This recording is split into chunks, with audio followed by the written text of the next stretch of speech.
ಎಲ್ಲರೂ ಹೇಳ್ರಿ, ಓಂ ಶಾಂತಿ, ಓಂ ಶಾಂತಿ, ಓಂ ಶಾಂತಿ.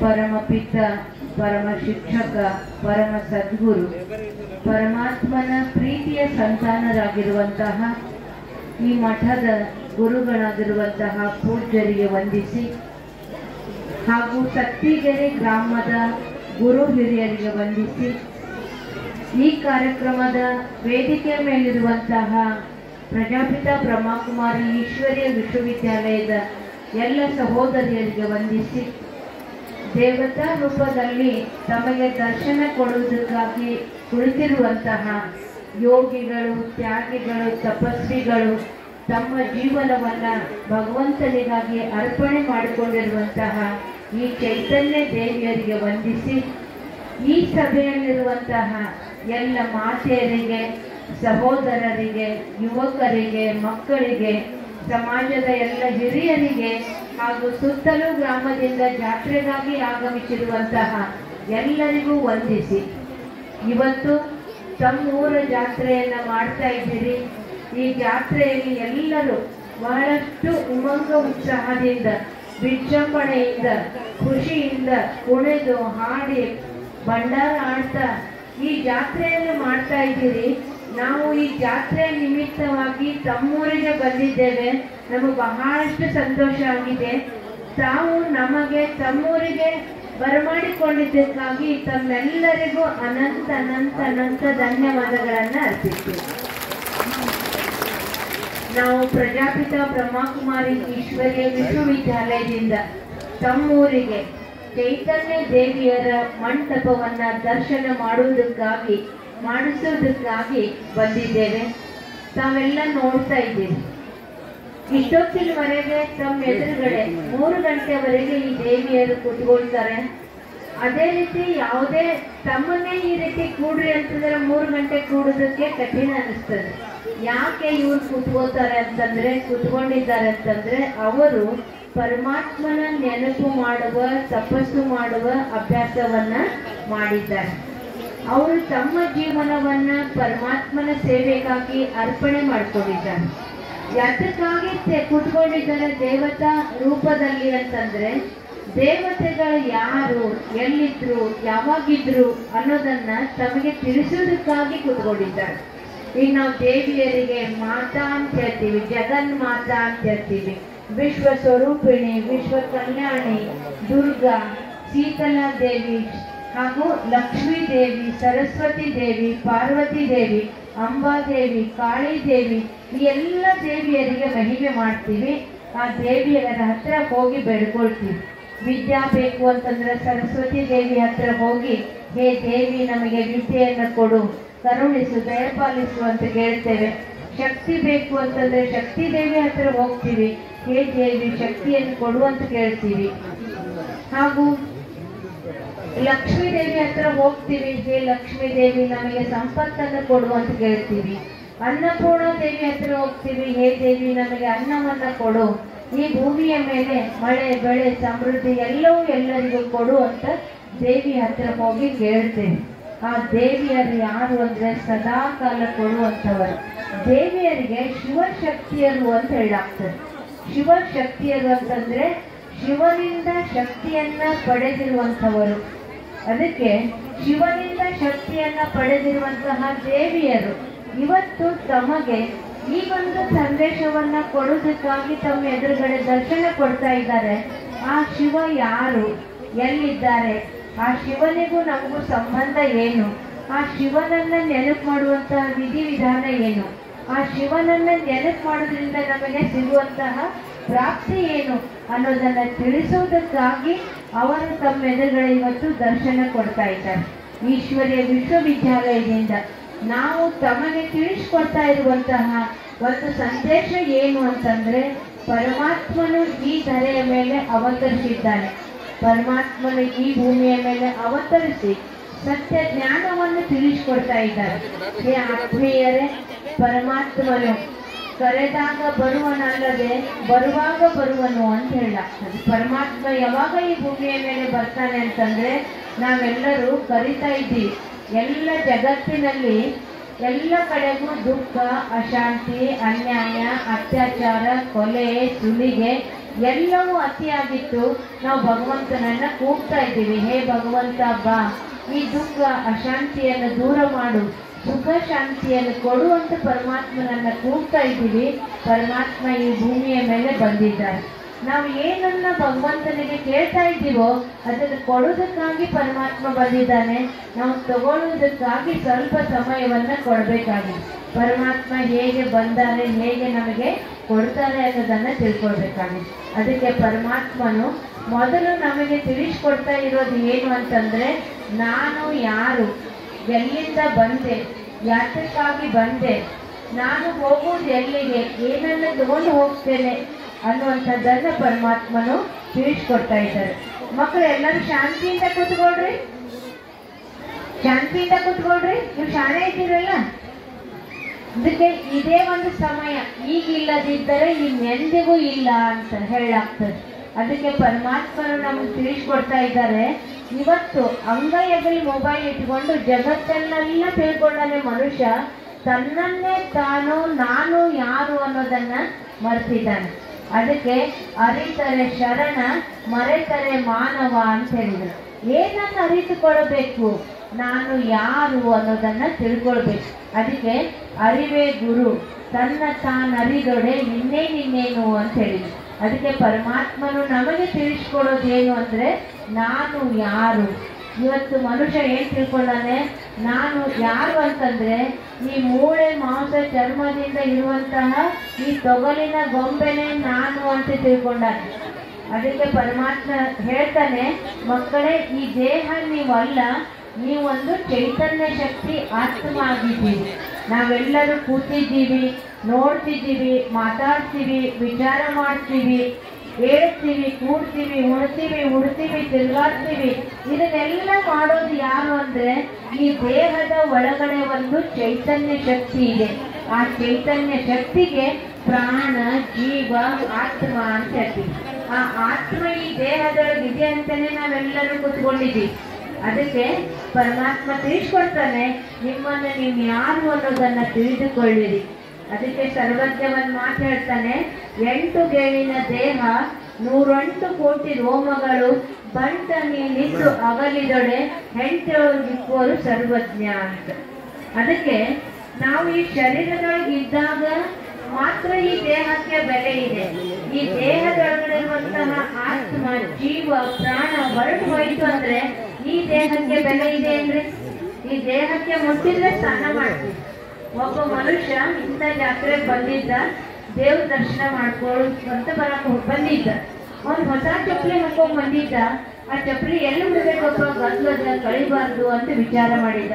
ಆ ಗುಡಿ ಮಗ್ಲ ದೂರ ಒಂದು ಮನೆ ಇತ್ತು, ಆ ಮನೆಯೊಳಗೆ ಹೋಗಿ ಚಪ್ಪಲಿ ಬಿಟ್ಟು ದೇವ್ರ ದರ್ಶನ ಮಾಡ್ಕೊಂಡ, ಪಳಾರ್ ತಗೊಂಡ, ಪ್ರದಕ್ಷಿಣೆ ಹಾಕಿದ, ಎಲ್ಲ ಮುಗಿಸಿ ಮತ್ತೆ ಆ ಚಪ್ಪಲಿ ಹಾಕೊಳ್ಳೋದಕ್ಕೆ ಹೋಗ್ಬೇಕು ಅಂತ ಹೊಂಟಿದ್ದ. ಅಚಾನಕ್ ಹಾರ್ಟ್ ಅಟ್ಯಾಕ್ ಆಗಿ ಅವನ ಪ್ರಾಣ ಹೋಯಿತು. ಕೂಡಿದ ಜನ ಈ ಮನುಷ್ಯ ಎಲ್ಲಿ ಅವನು ಅಂತ ವಿಚಾರ ಮಾಡಿ ನೋಡ್ತಾರೆ. ಅವಾಗ ಒಬ್ಬ ಮನುಷ್ಯ ಹೇಳ್ತಾನೆ, ಇವ ಆ ಮನೆಯಿಂದ ಬಂದದ್ದು ನೋಡಿನಿ, ಆ ಮನೆಯವ ಅದಾನೇನೋ ಅಂತ ಕೇಳ್ತಾರೆ. ಆ ಮನೆಯವ್ರಿಗೆ ಹೋಗಿ ಕೇಳ್ತಾರೆ, ಈ ಮನುಷ್ಯ ನಿಮ್ಮವೇನ್ರಿ ಅಂತ. ಅಲ್ರಿ ನಮ್ಮವ ಅಲ್ಲ, ಚಪ್ಪಲ್ ಬಿಡ್ತೀನಿ ಅಂತ ಬಂದಿದ್ದ ಅಷ್ಟೇ, ಅವ ನಮ್ಮವ ಅಲ್ಲ ಅಂತ ಹೇಳ್ತಾರೆ. ಅವ್ರು ಹೇಳ್ತಾರೆ, ಇವ ಎಲ್ಲಿ ಅವನು ಅಂತ ಗೊತ್ತಾಗುವವರೆಗೆ ಇವನ್ ಹೆಣ ನಿಮ್ ಕಟ್ಟಿ ಮೇಲೆ ಇಡ್ತೀವಿ ಅಂತಾರೆ. ಇಟ್ಕೋತಾರೇನ್ರಿ ಅವರು? ಏನ್ ಇಟ್ಕೊಂಡ್ರು? ಚಪ್ಪಲಿ ಇಟ್ಕೊಂಡ್ರು ಮನೆಯೊಳಗೆ. ಏನ್ರಿ ಚಪ್ಪಲಿ ಇಟ್ಕೊಂಡಿದ್ರೆ ಹೆಣ ಇಟ್ಕೊತೀವಿ ಏನಂತ ಕೇಳಿದ್ರು ಅವ್ರು. ಬೆಲೆ ಯಾವ್ದಕ್ಕೆ ಹೆಚ್ಚದರಿ? ಯಾವ್ದಕ್ಕೆ ಹೆಚ್ಚದ? ಚಪ್ಪಲಿಗೆ ಬೆಲೆ ಹೆಚ್ಚದ, ಈ ಶರೀರಕ್ಕೆ ಬೆಲೆ ಇಲ್ಲ. ಆದ್ರೆ ಮನುಷ್ಯ ಇವತ್ತು ಹೇಗೆ ತಿಳ್ಕೊಂಡಾನೆ ಅಂದ್ರೆ, ನಾನು ಬಲವಂತ ಇದ್ದೀನಿ, ನಾನು ಶ್ರೀಮಂತ ಇದ್ದೀನಿ, ನಾನು ಶಕ್ತಿವಂತ ಇದ್ದೀನಿ, ನಾನು ಸುಂದರ ಇದ್ದೀನಿ, ನಾನು ಅಧಿಕಾರಿ ಇದ್ದೀನಿ, ನಾನು ಉಚ್ಚ ಜಾತಿಯವರು ಇದ್ದೇನೆ, ನಾನು ಉಚ್ಚ ಧರ್ಮದವರು ಇದ್ದೇನೆ ಅನ್ನುವಂತಹ ಅಭಿಮಾನದೊಳಗಡೆ ಬಂದು ಸುಳ್ಳನ್ನೇ ಸತ್ಯವಂತ ತಿಳಿದುಕೊಂಡು ಮನುಷ್ಯ ದುಃಖ ಅಶಾಂತಿ ಅನುಭವ ಇವತ್ತು ಮಾಡ್ತಾ ಇದ್ದಾನೆ.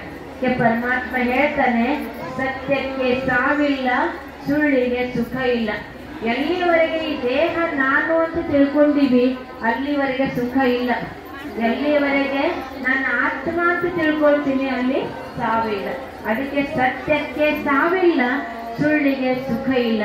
ಸತ್ಯ ಏನು ಅನ್ನೋದನ್ನ ಅರಿತುಕೊಳ್ಬೇಕು. ಜಗತ್ತಿನ ಮೊದಲನೆಯ ಅದ್ಭುತ ಸತ್ಯ ಯಾವುದು ಅಂದ್ರೆ ನಾನು ಚೈತನ್ಯ ಶಕ್ತಿ ಆತ್ಮ ಇದ್ದೇನೆ. ಈ ಆತ್ಮಕ್ಕೆ ಯಾವುದೇ ಜಾತಿ ಮತ ಪಂಥ ಧರ್ಮ ಯಾವುದೂ ಭೇದ ಭಾವ ಇಲ್ಲ. ನಾವೆಲ್ಲರೂ ಒಬ್ಬ ಪರಮಾತ್ಮನ ಮಕ್ಕಳಾಗಿದ್ದೀವಿ. ಅದಕ್ಕೆ ಜ್ಯೋತಿಗೆ ಜಾತಿಯಲ್ಲಿ ಅಂತ ಹೇಳ್ತೀವಿ. ಇವತ್ತು ದೀಪ ಹಚ್ಚಿದೀವಿ, ಆ ದೀಪಕ್ಕೆ ಯಾವ ಜಾತಿ ದೀಪ ಅಂತ ಹೇಳ್ತೀವೇನ್ರಿ? ಇಲ್ಲ. ಹಂಗೆ ನಾವೆಲ್ಲರೂ ಹಣೆಯ ಮಧ್ಯದಲ್ಲಿ ಬೆಳೆಸ್ತಾ ಇರುವಂತಹ ಜ್ಯೋತಿ ಸ್ವರೂಪ ಆತ್ಮಗಳಿದ್ದೀವಿ. ಮಹಾಜ್ಯೋತಿ ಪರಮಾತ್ಮ ನಾವು ಆತ್ಮ ಜ್ಯೋತಿಯನ್ನು ಬೆಳಗಿಸ್ತಾ ಇದ್ದಾರೆ. ಅದಕ್ಕೆ ನಾವು ಇದನ್ನೇ ತಿಳ್ಕೊಳ್ಬೇಕಾಗಿದೆ, ನಾವು ಆತ್ಮ ಜ್ಯೋತಿ ಸ್ವರೂಪದಲ್ಲಿದ್ದೇವೆ. ಅದಕ್ಕೆ ಹಣೆಗೆ ಕೆಂಪು ಕುಂಕುಮವನ್ನು ಹಚ್ಚಿಕೊಳ್ತೀವಿ. ಹಣೆ ಬರಹ ಭಾಗ್ಯ ಅದೃಷ್ಟ ಅಂತ ಹಣೆಗೆನೆ ಕೈ ಹಚ್ಚುತ್ತೀವಿ. ಪ್ರಸಾದ ಭಂಡಾರ ಕುಂಕುಮ ತಿಲಕ ಹಣೆಗೆನೆ ಹಚ್ಚುತ್ತೀವಿ. ಯಾಕಂದ್ರೆ ನಾವು ಆತ್ಮ ಹಣೆಯ ಮಧ್ಯದಲ್ಲಿ ಇದ್ದೇವೆ. ಅದಕ್ಕೆ ಈ ಆತ್ಮಕ್ಕೆ ಯಾವುದೇ ಜಾತಿ ಮತ ಪಂಥ ದೇಶ ವೇಷ ಭಾಷೆ ಯಾವುದೂ ಭೇದ ಭಾವ ಇಲ್ಲ. ನಾವೆಲ್ಲರೂ ಒಂದೇ ರೂಪದಲ್ಲಿದ್ದೀವಿ. ಅದಕ್ಕೆ ವಿಶ್ವಭಾತೃತ್ವ ಅಂತ ನಾವು ಹೇಳ್ತೀವಿ, ಸಹೋದರತ್ವ ಅಂತ ಹೇಳ್ತೀವಿ. ಯಾಕೆ ಅಂದ್ರೆ ನಾವೆಲ್ಲರೂ ಒಬ್ಬ ತಂದೆಯ ಮಕ್ಕಳು, ಆ ಒಬ್ಬ ಪರಮಾತ್ಮನ ಮಕ್ಕಳು. ನಾವೆಲ್ಲ ಪರಸ್ಪರ ಸಹೋದರ ಆಗಿದ್ದೇವೆ. ಈ ಒಂದು ಸತ್ಯವನ್ನ ಅರಿತಾಗ ಈ ಜಗತ್ತಿನಲ್ಲಿರುವಂತಹ ಅಶಾಂತಿಯನ್ನು ದೂರ ಮಾಡುವುದಕ್ಕೆ ಸಾಧ್ಯ ಆಗ್ತದೆ. ಅನೇಕ ಜಾತಿ ಮತ ಪಂಥ ಧರ್ಮಗಳ ಭೇದಗಳನ್ನು ಅಳಿಸುವುದಕ್ಕೆ ಸಾಧ್ಯ ಆಗ್ತದೆ. ಅದಕ್ಕೆ ಈ ಸತ್ಯವನ್ನ ತಿಳಿಸೋದಕ್ಕಾಗಿ ಪರಮಾತ್ಮ ಬಂದಾನೆ. ಆತ್ಮೀಯರೇ, ನಾವೆಲ್ಲರೂ ಇದನ್ನೇ ತಿಳ್ಕೊಳ್ಳೋಣ.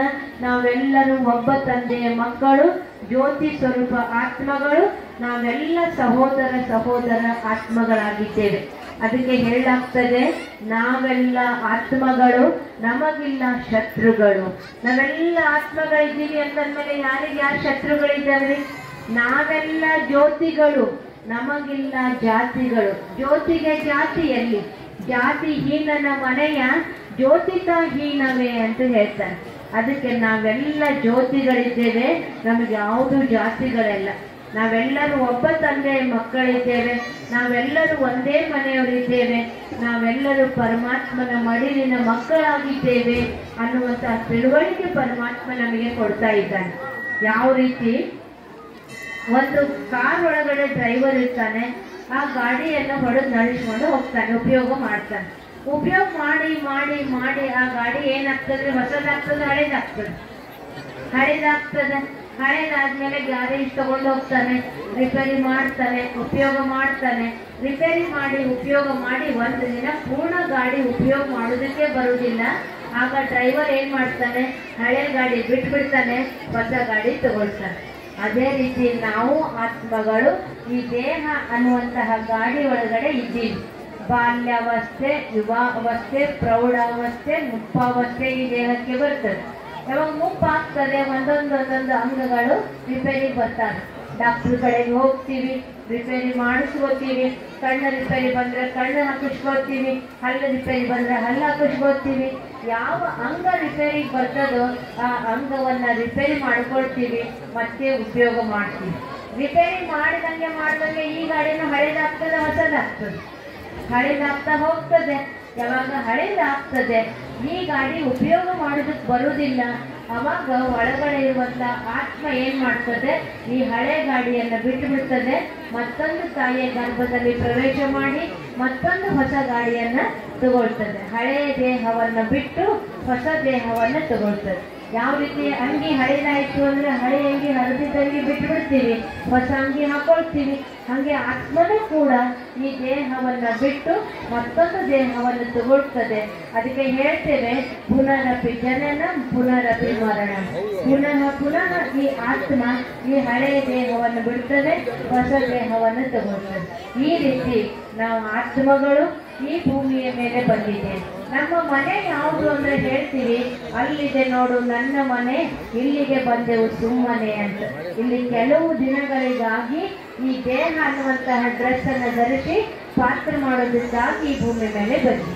ಹೀಗೆ ಜಾತ್ರೆಯೊಳಗೆ ಇಷ್ಟೆಲ್ಲ ಜನ ಇದ್ದೀವಿ, ಒಬ್ಬರಂತೆ ಒಬ್ರು ಯಾರು ಅದಿವೇನ್ರಿ? ಅದಿವೇನ್ರಿ? ಎಲ್ಲಾರ್ದು ಹೆಬ್ಬೆರಳಿನ ಗುರುತು ಏನಂದ್ರೆ ಬೇರೆ ಬೇರೆನೇ ಅದ. ಇದು ಅದ್ಭುತ ನಾಟಕ, ಪರಮಾತ್ಮ ರಚನೆ ಮಾಡಿರುವಂತಹ ನಾಟಕ. ಈ ನಾಟಕ ಬಹಳ ಚಂದ ನಾಟಕ, ದೊಡ್ಡ ನಾಟಕ. ಈ ನಾಟಕದಲ್ಲಿ ನಾವೆಲ್ಲ ಬೇರೆ ಬೇರೆ ಬೇರೆ ಬೇರೆ ಪಾತ್ರಧಾರಿಗಳಿದ್ದೀವಿ, ಪಾತ್ರ ಮಾಡೋದಕ್ಕಾಗಿ ಬಂದೀವಿ. ಪಾತ್ರ ಮುಗೀತು ಅಂತಂದ್ರೆ ಡ್ರೆಸ್ ಚೇಂಜ್ ಮಾಡ್ತೀವಿ, ಮತ್ತೆ ವಾಪಸ್ ಮನೆಗೆ ಹೋಗ್ತೀವಿ. ನಾಟಕ ಮಾಡೋರು ಏನ್ ಮಾಡ್ತಾರೆ, ಮನೆಯಿಂದ ಬರುವಾಗ ಡ್ರೆಸ್ ಹಾಕೊಂಡ್ ಬರೋದಿಲ್ಲ, ಸ್ಟೇಜ್ ಹಿಂದೆ ಬಂದು ಗ್ರೀನ್ ರೂಮ್ ಒಳಗೆ ಡ್ರೆಸ್ ಹಾಕೊಳ್ತಾರೆ, ನಾಟಕ ಮಾಡ್ತಾರೆ. ಪಾತ್ರ ಮುಗೀತು ಅಂದ್ರೆ ಮನೆಗೆ ಹೋಗ್ತಾರೆ. ಹಂಗೆ ನಾವೆಲ್ಲರೂ ಈ ಭೂಮಿ ಮೇಲೆ ಬಂದೀವಿ, ಎಲ್ಲರೂ ಬೇರೆ ಬೇರೆ ಪಾತ್ರ ಮಾಡಕಂತೀವಿ. ಪಾತ್ರ ಮುಗಿಸಿ ಮನೆಗೆ ಹೋಗ್ತೀವಿ. ನಮ್ಮ ಪಾತ್ರ ಹೆಂಗಿರ್ಬೇಕು ಅಂತಂದ್ರೆ ಆ ಪರಮಾತ್ಮನಿಗೆ ಲೈಕ್ ಆಗ್ಬೇಕು, ಎಲ್ಲ ಆಡಿಯನ್ಸಿಗೆ ಲೈಕ್ ಆಗ್ಬೇಕು, ನಮಗೂ ತೃಪ್ತಿ ಆಗ್ಬೇಕು. ಆಗ ನಮ್ಮ ಜೀವನ ಧನ್ಯ, ನಮ್ಮ ಜೀವನ ಸಾರ್ಥಕ. ಅದಕ್ಕೆ ನಾವು ಒಂದು ಮಾತನ್ನು ಕೇಳ್ತೀವಿ, ನದಿಯು ತನ್ನ ನೀರು ತಾನು ಕುಡಿಯದು, ಮರವು ತನ್ನ ಫಲವು ತಾನು ತಿನ್ನದು, ಬಳ್ಳಿ ತನ್ನ ಹೂವು ತಾನು ಮುಡಿಯದು, ಹಸುವು ತನ್ನ ಸುದೆಯ ತಾನು ಕುಡಿಯದು. ಇವೆಲ್ಲ ಯಾರಿಗಾಗಿದ್ದಾವ್ರಿ? ನಮಗಾಗಿದ್ದಾವಲ್ಲ. ಅಂದಮೇಲೆ ನಾನು ಯಾರಿಗಾಗಿರ್ಬೇಕು? ನೀನಾರಿಗಾದೆಯೋ ಎಲೆ ಮಾನವ ಅಂತ ಗೋವು ಕೇಳ್ತಿತ್ತಂತೆ. ಅದಕ್ಕೆ ಪರಮಾತ್ಮ ಹೇಳ್ತಾನೆ, ನಾವು ಎಲ್ಲರಿಗಾಗಿದ್ದಾಗ ನಮ್ಮ ಜೀವನ ಸಾರ್ಥಕ ಆಗ್ತದೆ. ಭಗವಂತ ನಮಗೇನು ಕೊಟ್ಟಿದ್ದಾನು ಎಲ್ಲರಿಗೂ ಒಂದು ವಿಶೇಷತೆಯನ್ನು ಕೊಟ್ಟು ಭೂಮಿ ಮೇಲೆ ಕಳಿಸ್ತಾನೆ. ಭಗವಂತ ಕೊಟ್ಟಂತಹ ವಿಶೇಷತೆಯನ್ನ ನಮ್ಮ ಜೀವನದಲ್ಲಿ ಉಪಯೋಗ ಮಾಡಿಕೊಂಡು ನಮ್ಮ ಪಾತ್ರ ಚೆನ್ನಾಗಿ ಅಭಿನಯ ಮಾಡಿದಾಗ ನಮ್ಮ ಜೀವನ ಸಾರ್ಥಕ ಜೀವನ ಆಗ್ತದೆ. ಹಾಗೂ ನಮ್ಮ ಜೀವನ ಸಾರ್ಥಕ ಆಗ್ಬೇಕು ಅಂತಂದ್ರೆ ಪುಣ್ಯದ ಗಳಿಕೆ ಮಾಡ್ಕೊಳ್ಬೇಕು. ಪುಣ್ಯದ ಗಳಿಕೆ ಹೆಂಗಾಗ್ತದೆ? ಎಲ್ಲಿ ಹೋದ್ರೆ ಪುಣ್ಯದ ಗಳಿಕೆ ಆಗ್ತದೆ ಅಂದ್ರೆ ಪರಮಾತ್ಮನ ನೆನಪು ಮಾಡಿದಾಗ ಮಾತ್ರ ಪುಣ್ಯದ ಗಳಿಕೆ ಆಗ್ತದೆ.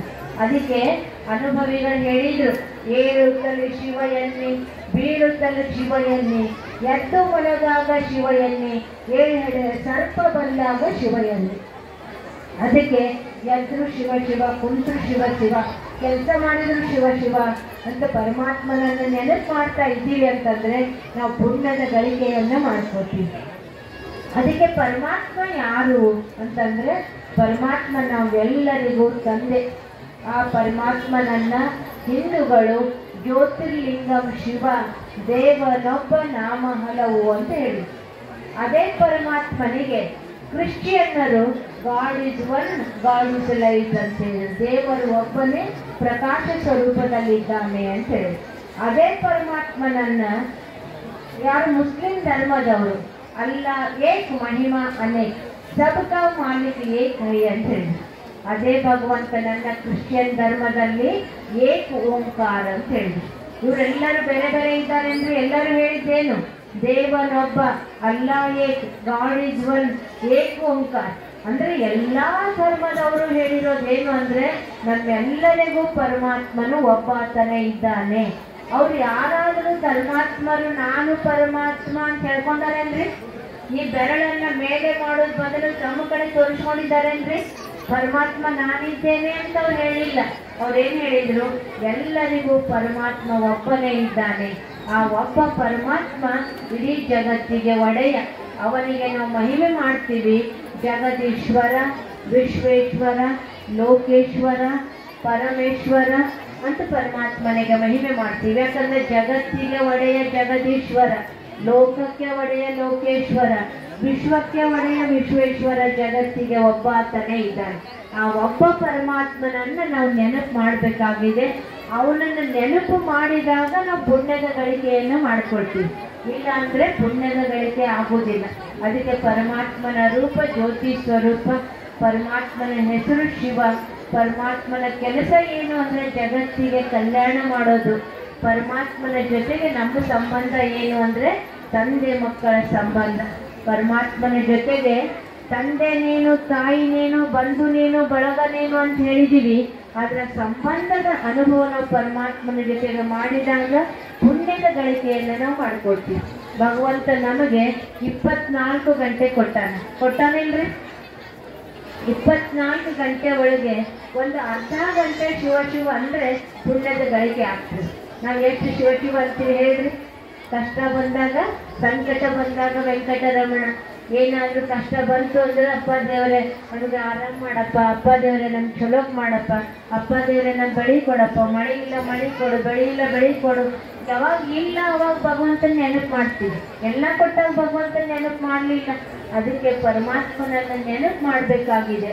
24 ಗಂಟೆಯಲ್ಲಿ ಅರ್ಧ ಗಂಟೆ ನೆನಪು ಮಾಡಬೇಕು. ನಿಮ್ಮ ಮನೆಯೊಳಗೆ ಒಂದು ನಾಯಿ ಸಾಕಿರೇ ಇಲ್ಲ? ಎಷ್ಟೋ ಜನ ಎಲ್ಲರೂ ಹಳ್ಳಿ ಜನ ಇದ್ದೀರಿ, ತಮ್ಮ ಮನೆಯೊಳಗೆ ನಾಯಿ ಸಾಕಿರಿ. ನಾಯಿಗೆ 1 ಹೊತ್ತು ಊಟ ಹಾಕ್ತೀರಿ, ಹೌದಾ ಇಲ್ಲ? 1 ಹೊತ್ತು 2 ಹೊತ್ತು ಊಟ ಹಾಕ್ತೀರಿ. ಆ ಊಟ ಹಾಕಿದ್ರೆ ಅದು ನಾಯಿ ಏನು ಮಾಡ್ತದೆ? ನಿಮ್ಮನ್ನು ಬಿಟ್ಟು ಮಂದಿ ಮನೆಗೆ ಮುಂದೆ ಹೋಗ್ತದೆ? ಎಲ್ಲಿರ್ತದೆ ಅದು? ನಿಮ್ಮ ಮನೆ ಮುಂದೆ ಇರ್ತದೆ, ನಿಮ್ಮನ್ನು ಕಾಯ್ತದೆ, ನಿಮ್ಮ ಜೊತೆ ಇರ್ತದೆ, ನಿಮ್ಮ ಬೆನ್ನಿಂದ ತಿರುಗಾಡ್ತದೆ. ಬರೀ 2 ಹೊತ್ತು ಊಟ ಹಾಕಿದ್ರೆ ಆ ನಾಯಿ ನಿಮ್ಮ ಹಿಂದೆ ಬೆನ್ನು ಹತ್ತಿ ತಿರುಗಾಡ್ತದೆ ಅಂದರೆ ಭಗವಂತ ನಮ್ಗೆ ಏನು ಕೊಟ್ಟಿಲ್ಲ ಹೇಳಿ? ಕಣ್ಣು ಕೊಟ್ಟಾನೆ, ಕಿವಿ ಕೊಟ್ಟಾನೆ, ಬಾಯಿ ಕೊಟ್ಟಾನೆ, ದೇಹ ಕೊಟ್ಟಾನೆ, ಉಣೋದು ಕೊಟ್ಟಾನೆ, ಉಳಿದು ಕೊಟ್ಟಾನೆ, ಇರೋದು ಕೊಟ್ಟಾನೆ. ಎಲ್ಲ ಕೊಟ್ಟವನನ್ನ ಒಂದು ಅರ್ಧ ಗಳಿಗೆ ನಾವು ನೆನಪು ಮಾಡಲಿಲ್ಲ ಅಂತಂದ್ರೆ ನಾವು ಆ ಕೋಳಿ ಕಾಗಿ ನಾಯಿಗಿಂತ ಕನಿಷ್ಠ ಆಗ್ತೀವಿ. ವಿಚಾರ ಮಾಡ್ರಿ, ನಾವು ಎಷ್ಟು ಭಗವಂತನ ನೆನಪು ಮಾಡ್ತೀವಿ ಇಡೀ ದಿನದಲ್ಲಿ ಅಂತ. ಅದಕ್ಕೆ ಎತ್ತು ನಿಮ್ಮ ದಾನ, ಬಿತ್ತು ನಿಮ್ಮ ದಾನ, ನಿಮ್ಮ ದಾನವನ್ನುಂಡು ನಿಮ್ಮನ್ನ ನೆನೆಯದ ಪುಣ್ಯಗಳನ್ನೇನೆಂಬೆ ರಾಮನಾಥ ಅಂತ ಹೇಳಿದ್ರು. ಅದಕ್ಕೆ ಪರಮಾತ್ಮ ಎಲ್ಲವನ್ನೂ ಕೊಟ್ಟಂಥವನನ್ನ ಒಂದು ಅರ್ಧ ಗಂಟೆ ಆದ್ರೂ ನಾವು ನೆನಪು ಮಾಡೋಣ. ಆತ್ಮೀಯರೇ, ನಾವು ಅಲ್ಲಿಂದ ಇಲ್ಲಿಗೆ ನಿಮ್ಮೂರಿಗೆ ಬಂದದ್ದು ಯಾತಕ್ಕೆ ಅಂತಂದ್ರೆ ಈ ಒಂದು ದಾನ ಕೇಳೋದಕ್ಕಾಗಿ ಬಂದಿವಿ. ಯಾವ ದಾನ ಅಂದ್ರೆ ನಮಗೆ ದುಡ್ಡು, ಸಂಪತ್ತು, ಅಧಿಕಾರ, ಆಸ್ತಿ, ಮನೆ, ಹೊಲ ಆ ದಾನ ಬೇಕಾಗಿಲ್ಲ. ತಮ್ಮ ಸಮಯದ ದಾನ ಬೇಕಾಗಿದೆ. ಒಂದು ಅರ್ಧ ಗಂಟೆ ಭಗವಂತನನ್ನು ನೆನಪು ಮಾಡಿದಾಗ ಪುಣ್ಯದ ಗಳಿಕೆ ಆಗ್ತದೆ. ಆದ್ರಿಂದ ತಾವೆಲ್ಲರೂ ಪರಮಾತ್ಮನನ್ನು ನೆನಪು ಮಾಡೋದಕ್ಕಾಗಿ ಒಂದು ಅರ್ಧ ಗಂಟೆ ಸಮಯ ಕೊಟ್ಟದ್ದೇ ಆದರೆ ಪ್ರತಿದಿನ ಒಂದು ಅರ್ಧ ಗಂಟೆ ಭಗವಂತನ ನೆನಪು ಮಾಡಿದರೆ ಅದನ್ನು ನಾವು ಜೊತೆಗೆ ತೊಗೊಂಡು ಹೋಗ್ತೀವಿ. ನಮ್ಮ ಜೊತೆಗೆ ಬರೋದು ಏನು ಬರ್ತದ್ರಿ? ಏನು ತೊಗೊಂಡು ಹೋಗ್ತೀವಿ? ಹೇಳ್ತೀವಲ್ಲ, ಬರುವಾಗೂ ಖಾಲಿ ಬರ್ತೀವಿ, ಹೋಗಾಗೂ ಖಾಲಿ ಹೋಗ್ತೀವಿ. ಏನು ತೊಗೊಂಡು ಹೋಗ್ತೀವಿ ಅಂದರೆ ಉಡಿ ತುಂಬಿಕೊಂಡು ಹೋಗ್ತೀವಿ. ಅದಕ್ಕೆ ಇಡೀ ನಾವು ಸಮಯ ಕೊಡ್ತೀವಿ ಅಂತಂದರೆ ಉಡಿ ತುಂಬ ತೊಗೊಂಡು ಹೋಗ್ತೀವಿ. ಅದಕ್ಕೆ ಉಡಿ ತುಂಬ ತೊಗೊಂಡು ಹೋಗಬೇಕು ಅಂತಂದರೆ ಭಗವಂತನನ್ನು ನೆನಪು ಮಾಡೋದಕ್ಕಾಗಿ ನಾವು ಒಂದು ಸಮಯ ಕೊಡಬೇಕಾಗಿದೆ. ಇಡೀ ದಿನದಲ್ಲಿ ಒಂದು ಅರ್ಧ ಗಂಟೆ ನೀವು ಭಗವಂತನನ್ನು ನೆನಪು ಮಾಡೋದಕ್ಕೆ ಸಮಯ ಕೊಡಬೇಕು. ತಮ್ಮ ಸತ್ತಿಗೇರಿ ಊರಲ್ಲಿ, ಇದೇ ಊರಲ್ಲಿ ಪಂಚಾಯಿತಿಯಿಂದ ನಿಮಗಾಗಿ ಭಗವಂತನ ನೆನಪು ಮಾಡೋದಕ್ಕಾಗಿ ಒಂದು ಸ್ಥಾನ ಮಾಡಿಕೊಡ್ತಾರೆ ಪುಣ್ಯಾತ್ಮರು. ನಾವು ಪರಮಾತ್ಮ ನಮಗೆ ಇವರೆಲ್ಲ ಈ ಊರು ತುಂಬ ಇದ್ದಾರೆ, ಅವರೆಲ್ಲರಿಗೂ ಪರಮಾತ್ಮನ ಪರಿಚಯ ಕೊಡ್ರಿ, ಪರಮಾತ್ಮನ ನೆನಪು ಮಾಡೋದು ಹೆಂಗೆ ಅನ್ನೋದು ಕಲಿಸ್ಕೊಡ್ರಿ ಅಂತ ಪರಮಾತ್ಮ ನಮ್ಮನ್ನು ಇವತ್ತು ನಿಮ್ಮ ಊರಿಗೆ ಕಳಿಸ್ತಾರೆ. ಅದಕ್ಕೆ ಆ ಪರಮಾತ್ಮನ ಆಜ್ಞೆಯಂತೆ ನಾವು ಇವತ್ತು ನಿಮ್ಮ ಊರಿಗೆ ಬಂದೀವಿ. ನಿಮಗೆ ನಾವು ಕೇಳ್ಕೊಳ್ತೀವಿ. ಏನು ಕೇಳ್ಕೊಳ್ತೀವಿ ಅಂತಂದರೆ ಅರ್ಧ ಗಂಟೆ ಭಗವಂತನನ್ನು ನೆನಪು ಮಾಡಿರಿ, ಪುಣ್ಯದ ಗಳಿಕೆ ಮಾಡಿಕೊಂಡು ಮನೆಗೆ ಹೋಗೋಣ. ಅದಕ್ಕೆ ಎಲ್ಲರೂ ಬಿಟ್ಟು ಹೋಗ್ತೀವಿ. ಏನು ತೊಗೊಂಡು ಹೋಗ್ತೀವಿ? ಬರಬೇಕಾದ್ರೆ ರಿಸರ್ವೇಷನ್ ತೊಗೊಂಡೇ ಬಂದೀವಿ ಎಲ್ಲರೂ. ಡೇ ಟು ಟೈಮ್ ಕನ್ಫರ್ಮ್ ಇಲ್ಲ, ಎಷ್ಟೊತ್ತಿಗೆ ಹೋಗ್ತೀವಿ, ಯಾವಾಗ ಹೋಗ್ತೀವಿ. ಹೋಗೋದಂತೂ ಸರಿ, ಹೋಗ್ಬೇಕಾದ್ರೆ ಪುಣ್ಯದ ಗಳಿಕೆ ಮಾಡ್ಕೊಂಡು ಹೋಗ್ಬೇಕಲ್ಲ, ಜಾರಿ ಬುದ್ಧಿ ತೊಗೊಂಡು ಹೋಗ್ಬೇಕಲ್ಲ. ಅದಕ್ಕೆ ಹೊಟ್ಟೆ ನೆತ್ತಿ ತುಂಬ್ಕೋಬೇಕು ಅಂತ ಹೇಳಿದ್ರು ಹಿರಿಯರು. ಹೊಟ್ಟೆ ತುಂಬ್ಕೊಳ್ಳೋ ವ್ಯವಸ್ಥೆ ಎಲ್ಲ ಮಾಡ್ಕೊಂಡಿವಿ. ನೆತ್ತಿ ತುಂಬ್ಕೊಳ್ಳೋ ವ್ಯವಸ್ಥೆ ಏನು ಅಂದರೆ ಭಗವಂತನ ಜ್ಞಾನ ಕೇಳೋದು, ಭಗವಂತನನ್ನು ನೆನಪು ಮಾಡೋದು. ಅದಕ್ಕೆ ಒಂದು ಕಥೆ ಹೇಳಿ ಮುಗಿಸ್ತೀನಿ. ಒಂದು ಊರೊಳಗೆ ಒಬ್ಬ ಮನುಷ್ಯ ಇದ್ದ. ಅವನು ಯಮನನ್ನು ತನ್ನ ಗೆಳೆಯ ಮಾಡ್ಕೊಂಡಿದ್ದಂತೆ. ಯಮ ನನ್ನ ಕರ್ಕೊಂಡು ಹೋಗ್ತಾನೆ, ಅವನು ನನ್ನ ಗೆಳೆಯನ್ ಮಾಡ್ಕೊಂಡ್ಬಿಟ್ರೆ ಅವ್ನು ನನ್ನ ಕರ್ಕೊಂಡು ಹೋಗಂಗಿಲ್ಲ ಅಂತ ಗೆಳೆಯನ್ ಮಾಡ್ಕೊಂಡಂತೆ. ಅವ ಹೇಳಿದಂತೆ ಯಮನಿಗೆ. ಏನು ಹೇಳಿದ ಅಂದರೆ, ಈ ಭೂಮಿ ಮೇಲೆ ಬಂದವರೆಲ್ಲರೂ ಒಂದಿನ ಹೋಗುದದಪ್ಪ, ಆದರೆ ನನ್ನ ಕರ್ಕೊಂಡು ಹೋಗಬೇಡ, ನಾನು ನಿನ್ನ ಗೆಳೆಯನ ಅದೀನಿ, ನನ್ನ ಗೆಳೆಯ ನೀ ಅದಿ, ಅದಕ್ಕೆ ನನ್ನ ಕರ್ಕೊಂಡು ಹೋಗಬೇಡ ಅಂತಂದು. ಅವ ಹೇಳ್ತಾನೆ, ಹಂಗೆ ನಡೀತದೆ, ನನ್ನ ಡ್ಯೂಟಿ ಅದು.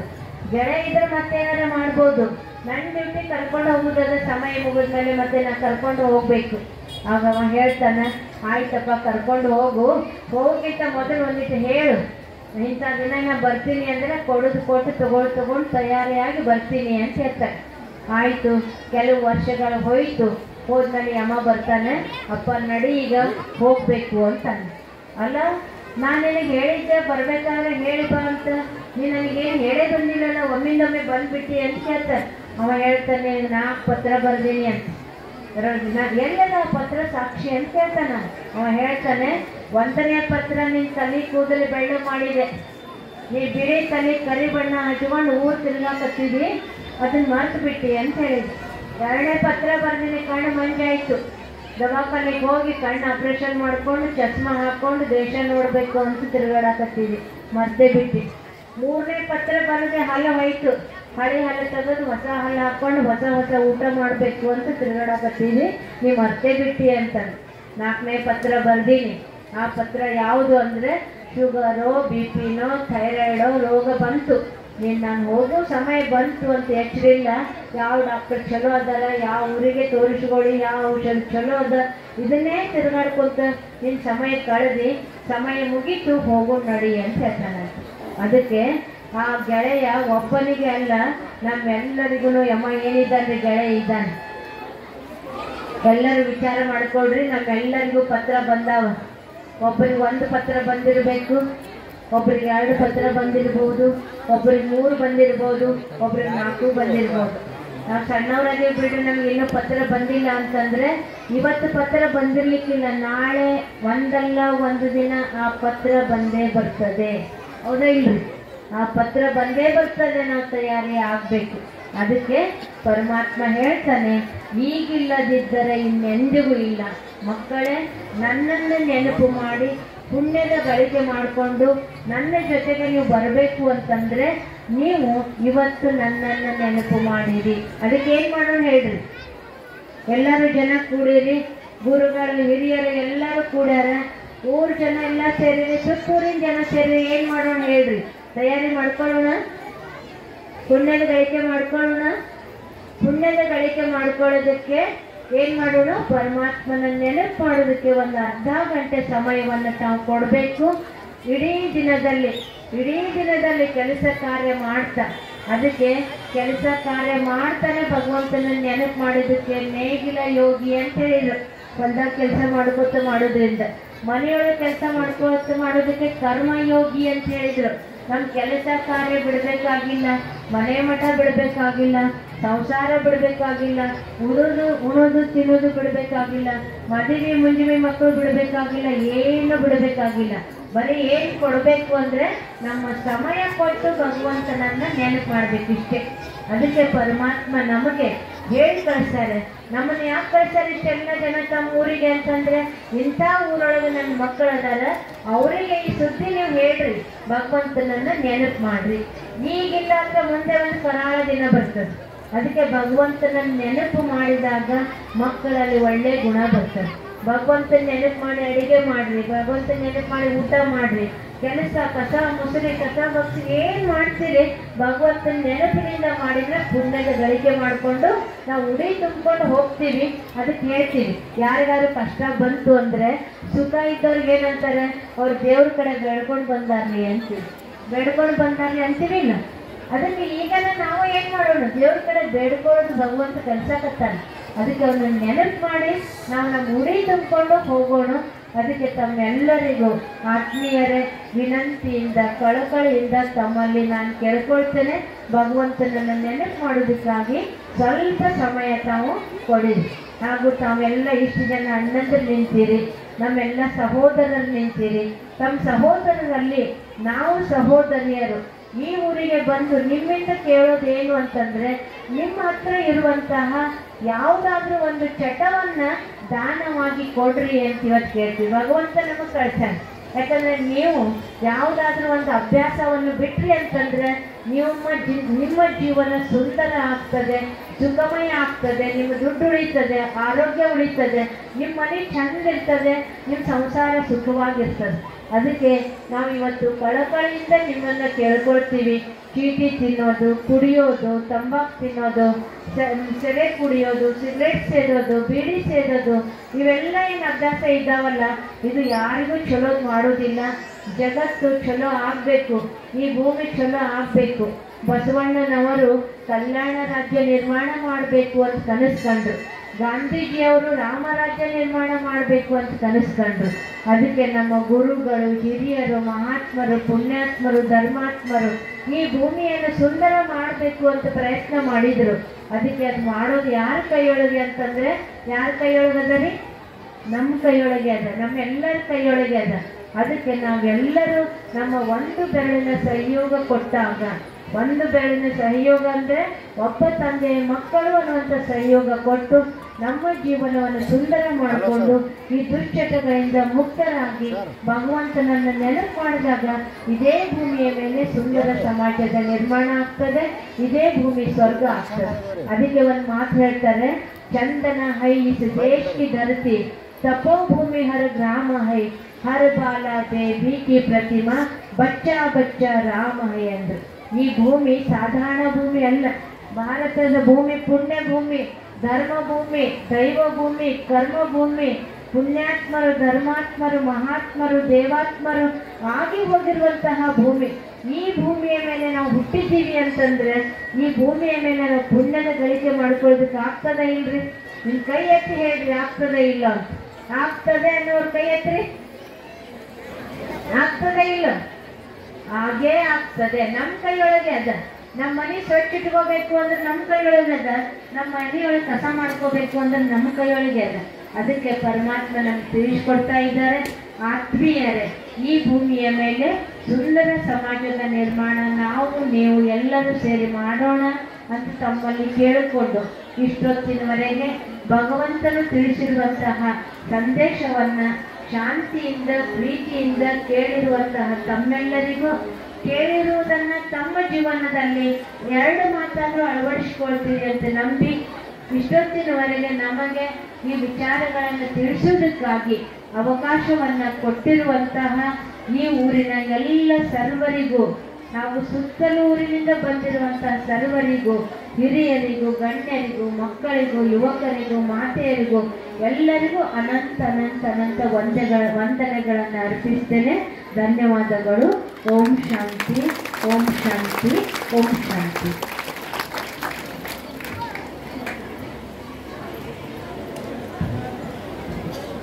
ಧನ್ಯವಾದಗಳು ಅಕ್ಕವ್ರಿಗೆ. ಇಷ್ಟೊತ್ತಿನವರೆಗೆ ಬಹಳ ಸುಂದರವಾಗಿ ಪರಮಾತ್ಮನ ಜೊತೆಗೆ ನಮ್ಮ ಮನದ ಸಂಬಂಧವನ್ನ ಜೋಡಿಸುವಂತಹ ಬಹಳ ಸುಂದರವಾಗಿರುವ ಜೀವನಕ್ಕೆ ಅವಶ್ಯಕವಾಗಿರುವಂತಹ ಮಾತುಗಳನ್ನ ನಮ್ಗೆಲ್ಲರಿಗೂ ಕೂಡ ತಿಳಿಸ್ಕೊಟ್ರು. ಹೇಗೆ ಪ್ರತಿದಿನನೂ ಮರೀದೆ ಮೊಬೈಲನ್ನು ಚಾರ್ಜ್ ಮಾಡ್ತಾರೆ, ಹಾಗೆ ಪ್ರತಿದಿನನೂ ಕೂಡ ಕೇವಲ 10 ನಿಮಿಷಗಳಾದ್ರೂ ಕೂಡ ನಾವೊಂದು ವೇಳೆ ನಮ್ಮ ಇಷ್ಟ ದೇವತೆಯನ್ನ ಪರಮಾತ್ಮನನ್ನ ನೆನಪು ಮಾಡಿದ್ದೇ ಆದ್ರೆ ನಮ್ಮ ಮನಸ್ಸಿನ ಬ್ಯಾಟ್ರಿ ಚಾರ್ಜ್ ಆಗುತ್ತೆ.